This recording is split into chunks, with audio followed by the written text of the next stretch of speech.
Hi, this is Wendy.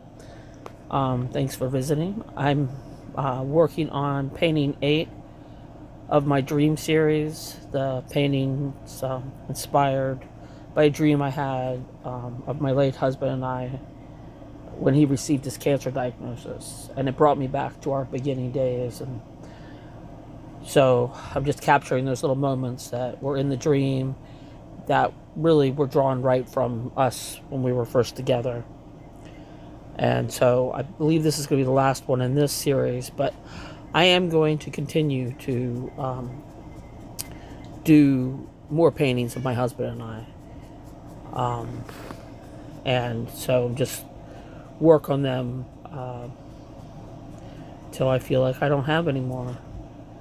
But I'm really using this as a way to cope with my emotions and to hold on to little bits, things that are in my mind that I just need to complete that thought.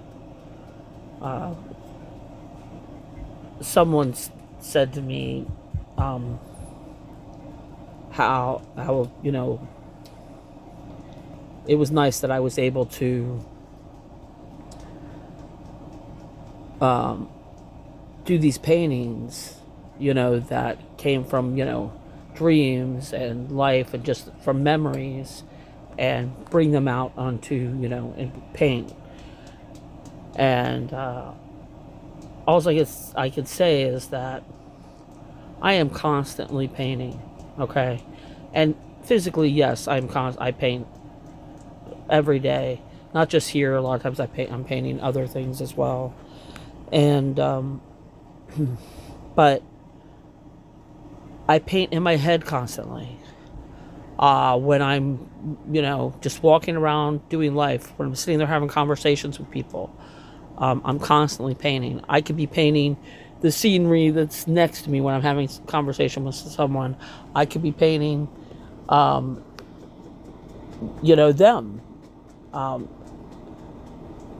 I could be watching TV and I could be in my head painting a certain person or something that I am just constantly in my thoughts, constantly painting people, and it's just nonstop. So when I paint these paintings, it's not like the first time that I've painted them in a lot of ways.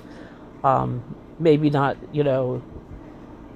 exact, but it's there. It's the element of the feeling, the emotion. And I think, like a lot of artists, that the image that's in my head of what I'm trying to capture, I never quite get to that image. And I don't want to say that the image in my head is better than the image that comes out, right? It's just different. And sometimes it evolves as I go. Because quite frankly, sometimes I get things out of the image that I didn't even realize at the time. And that really, talking about time, that really is what you need to do when you're creating things. I don't write music, but it might work the same with, doing music. But I do know that when I do paintings, and I write poetry as well and other stuff, and both of those things, when I've worked on something, when I'm right there, too close on it, it's just too fresh, It's hard to look at it truly objectively. How's it sounding? Letting things sit and come back to them really is a way to fine-tune yourself. You're able to sort of separate yourself. Now, with words, I'm not sure that it's exactly the same thing, but with painting, I know that your brain is just, when you're sitting there freshly painting something,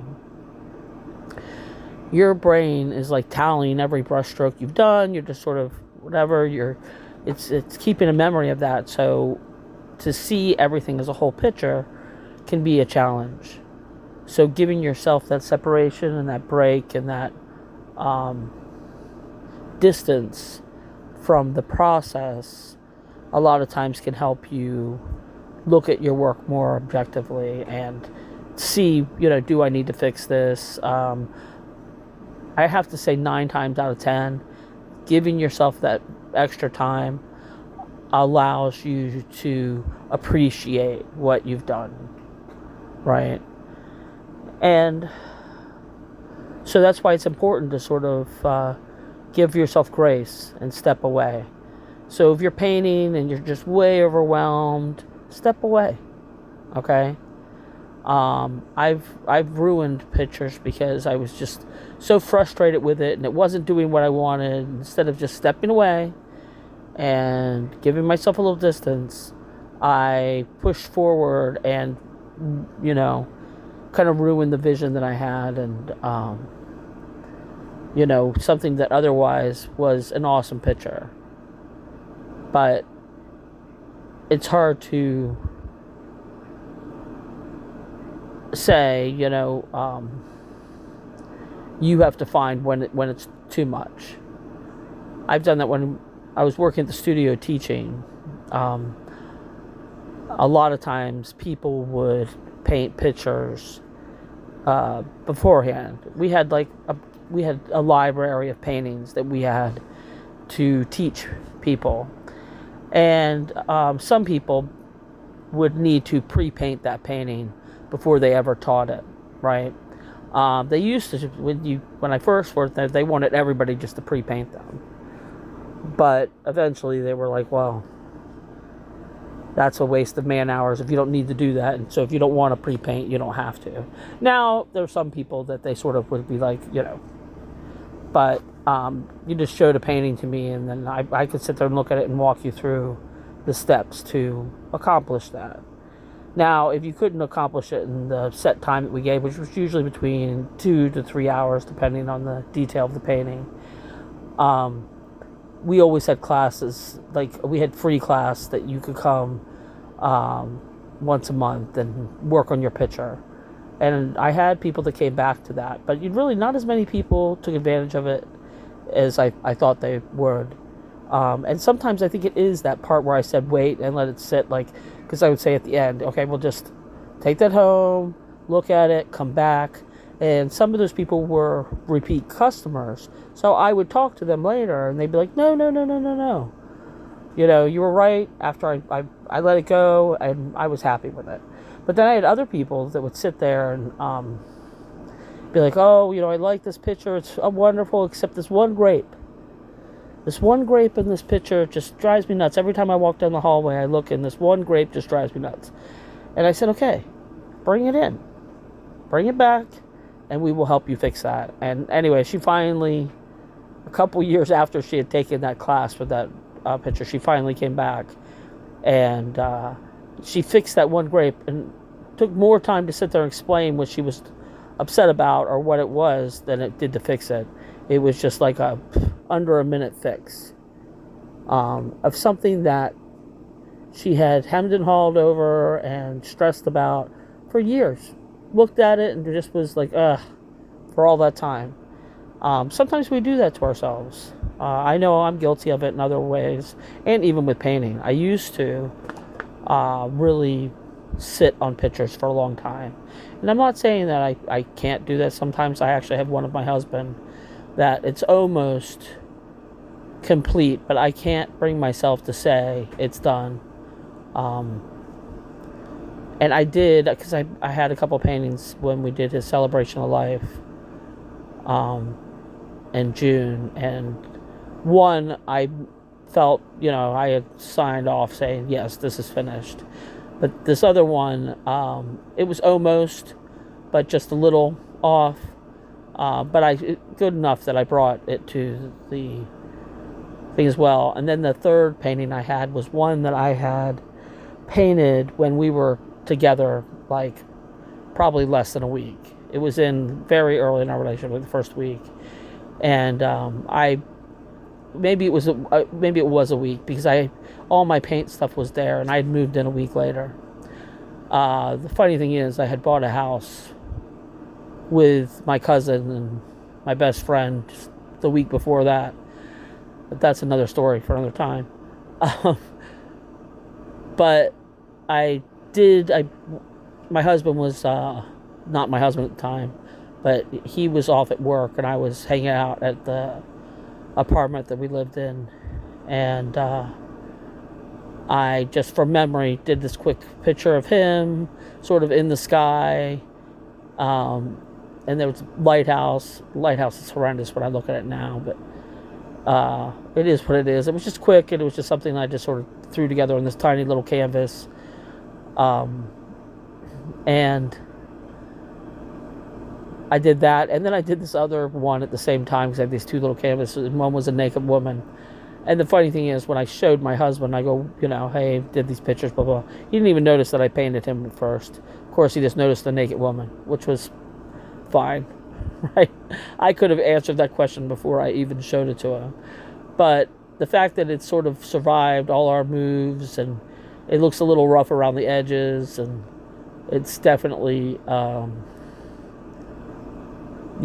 just, but I still have it. And it's the memory that I love most about looking at that picture. And those are really those. I have these 3 paintings. I have like a couple other drawings, other stuff that I've done over the years. But really, I spent a lot of my adult life, the majority of my artwork was stuff I was painting for other people. Or teaching to other people. And, sometimes you set your stuff, aside. And so during that whole time, there's been so many pictures swimming around in my head that I want to accomplish, amongst other things that I want to do. A gazillion kids' books and graphic novels and stuff like that. I also have swimming around in there. But it's when I lost my husband and then my mom 2 months later on my anniversary in the beginning of June, it's really just sort of made me reevaluate. First of all, it made me realize how short life is and how quickly it's just gonna go by. And so this is my time. If I'm thinking about these paintings, whatever, that's not gonna do me any good. I need to get them done. And you can say whatever you want, whatever. It's really sad. It's something I want to do and I want to get done.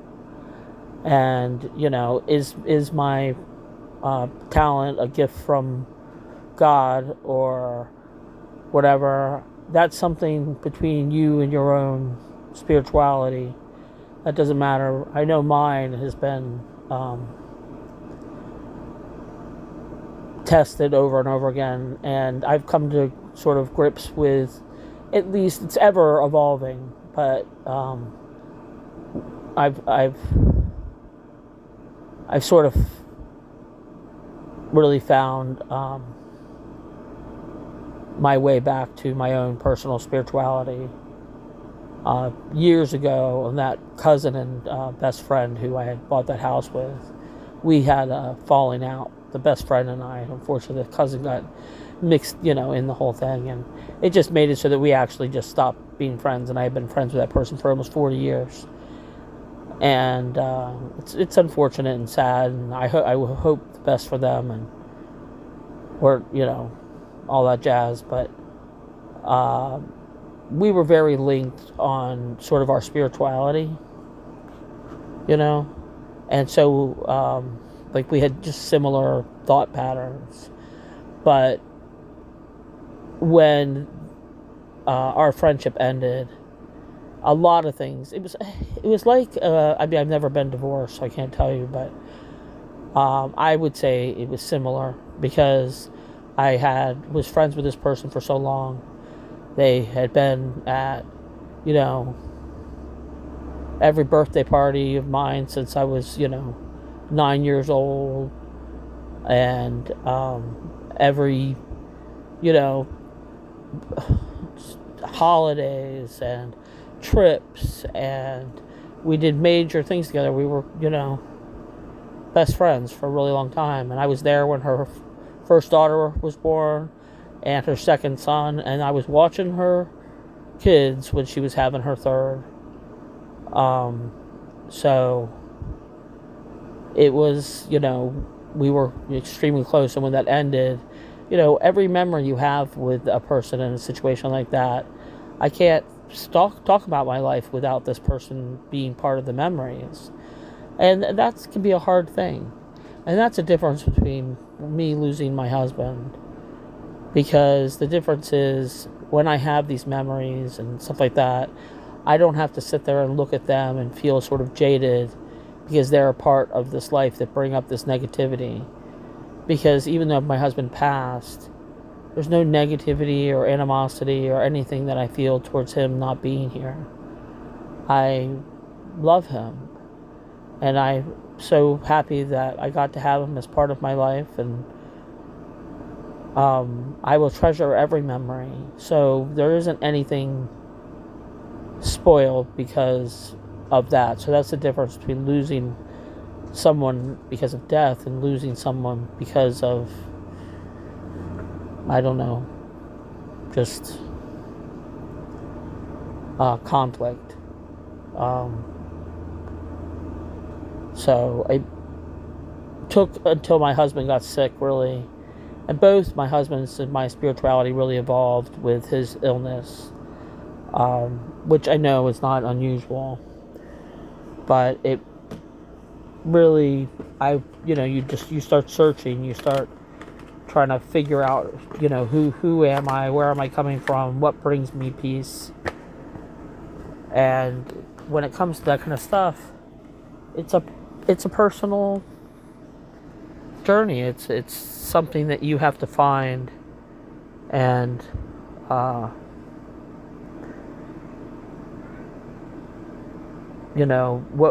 what feels right for you. And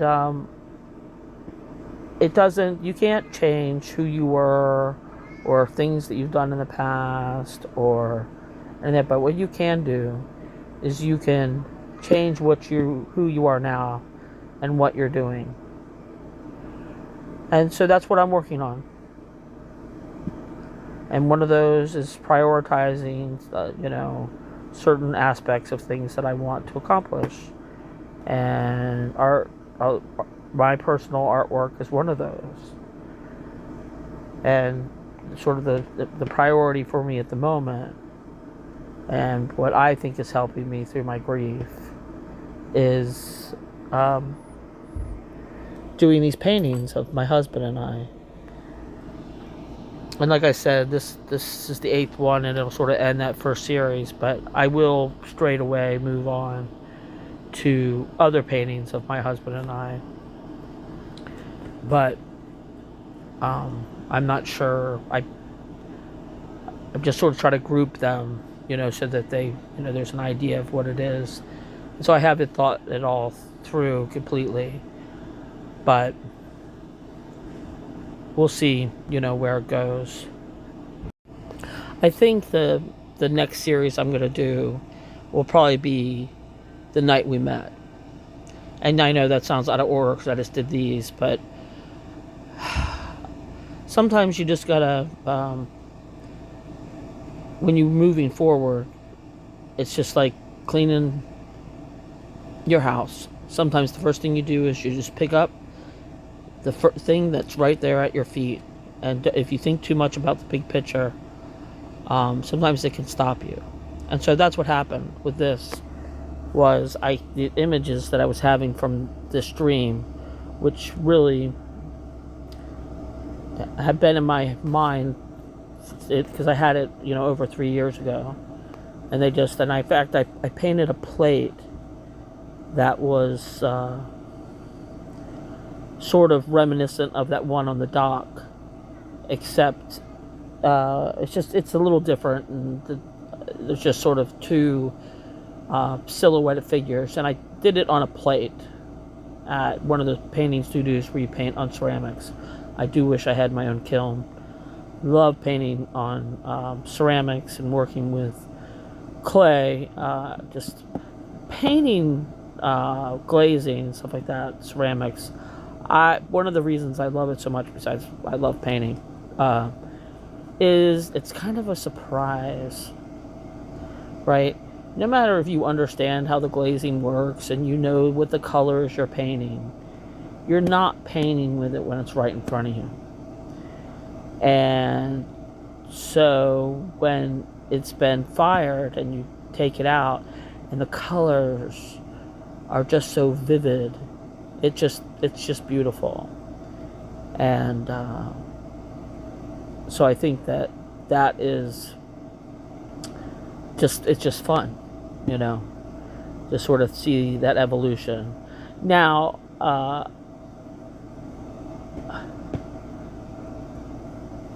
there's other things that I love about glazing too. How the fact that you can sit there and use the glazing and not worry about getting on your clothes because it'll just wash right off. It's not like working with paint. Which is nice because pretty much anything I paint on, I get paint. You can see in this video right here, I paint on the back of my hand, which you'd think I would notice, but I did not, because I can't even tell you where I got that paint from, but I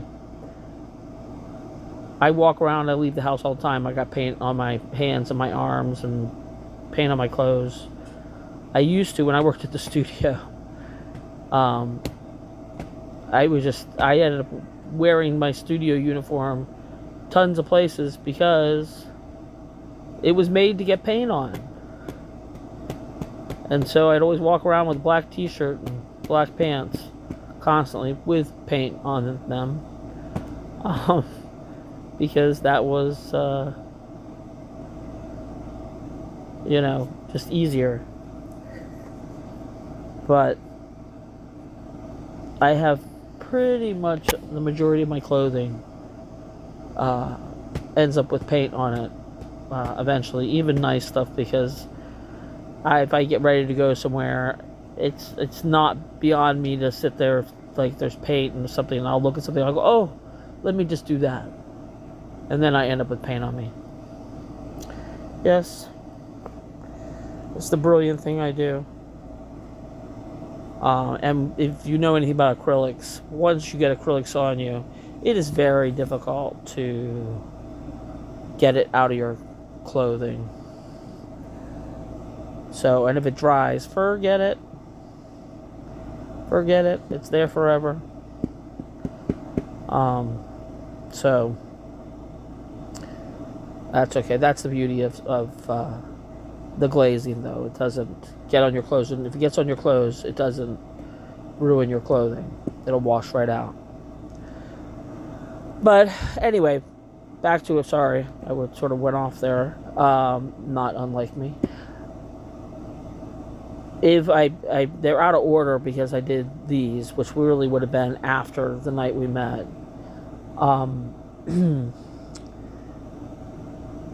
It was the low-hanging fruit. That's what you pick first. And in order for me to move forward, I felt like I had to process these images from the stream. So now I can sit there and go, check. Done that. And I think that's, there's something satisfying in that. And when I worked at the studio, before I worked there, that really is one of the things I learned by working there. It wasn't, just because you had to finish, you're teaching people to finish paintings in 2 to 3 hours, right? And there was something satisfying, and it made me realize, I think that was always when I was painting, that part of me that's trying to chase that image that's in my head and trying to recreate it. It can be you're always fighting between just letting yourself be, go free, have fun, just go for it, and trying to control it. And I think that what happens, because I've had paintings at times that followed me around for years before, is that you're trying to capture something. And first of all, when it comes to painting, it is very forgiving. So if you make a mistake, you can correct that mistake. Okay, so there's that. There's a lot of people that are always like, oh, I don't want to do this. I'm always like, you will be okay, right? You do that, big deal. We can get back from whatever it is if it doesn't turn out the way you want it to go. But it's, just trying to, and what I realized by completing them a lot of times is I didn't want to go back. At the time, that's where I was. That's where I finished. That's what was going on at the moment. And to me, it's so much more satisfying to have those completed works than to have a bunch of uncompleted works because I couldn't, whatever. I should have completed them where I was at that moment, what was happening, when I was in that, rather than sit there and just linger on them forever because it wasn't, I wasn't the same person I was a lot of times when I started those. And sometimes there's something to be said for completing something when you're in a certain moment in time. And that's, it's a satisfying thing. So even if, I could do all these paintings and, let's say 10 years from now, I could do a better job, because my only competition is myself. Okay? Because there's no point of me competing against someone else. I'm the person that I have to get better than, right? And that's just more. It's just my journey becoming, honing my skills, and wish the best for everybody else, and worry about what you're doing yourself. And that's what it's about. Just at least for me, I want to be a better me. So what is it about me that I need to improve? And it's not that you can't use other people as inspiration, but I'm not really looking at them as competition, because to me there's no point in that. But I definitely look at people as great inspiration. But if I find if I get caught up in trying to compare myself to other people, it's just going to bring negativity. But anyway, thanks for listening. I hope you have a beautiful day, and I'll be back tomorrow.